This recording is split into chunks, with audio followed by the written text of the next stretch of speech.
طريقة جديدة للشيش طاووق، سهلة وبسيطة وفي منتهى الجمال، ومش هتاخد معاكي وقت. بس المرة دي مش بصدور الفراخ، ده احنا هنعملها بالوراك.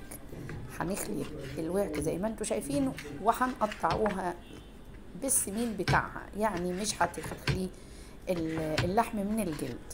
هتقطعي الورك حسب ما انت عايزة بقى الكمية اللي تناسبك، وهتفرغيها من العظمة خالص، وتقطعي زي ما اتفقنا بسمنها بحالتها زي ما هي. قطعيها كده قطع حلوة علشان تبقى مكعبات. وهنبدأ كمان في تتبيلة حلوة قوي قوي هتعجبك. هنا توم بتاع 6-7 فصوص توم، هنقطعوهم قطع صغيرة. عايزة تهرسيهم في الكبة مفيش مشكلة، في حاجات اختيارية، يعني اللي انت عايزة تعمليه اعمليه. هنا الثوم اتهرس، ومعلقة صلصة كبيرة، و3/4 كوباية زيت. حبة زيت زيتون مفيش مشكلة، زيت عادي.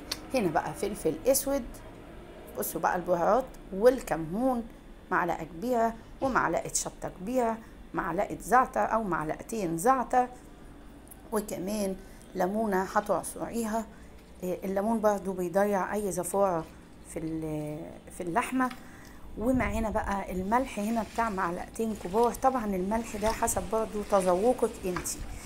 حطي بقى حبة، تحطي بابريكا، كاري، كركم، الحاجات دي حلوة قوي برضو، وبتدي طعم في الفراخ بالذات كمان.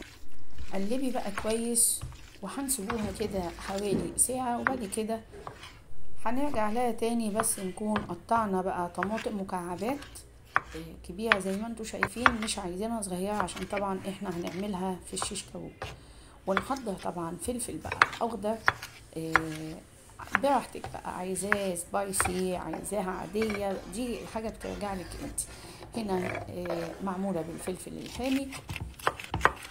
وعندك بقى لو حابة تحطي برضو قطع من البصل مكعبات، تمام، ما عندكيش مفيش مشكلة. عيدان بقى الشيش طاووق، وحطي بقى حتة من الفراخ على حتة من الطماطمايه والفلفل. ادهني بقى او افرشي الصينية بتاعتك ورق زبدة، وحطي فيها بقى عيدان الشيش طاووق زي ما انت شايفة كده، ودخليهم الفرن تستوي، وتطلعيها بقى قدميها مع مكرونة مع رز. التقديم ده بتاعك انت. نتمنى ان الفيديو يعجبكم.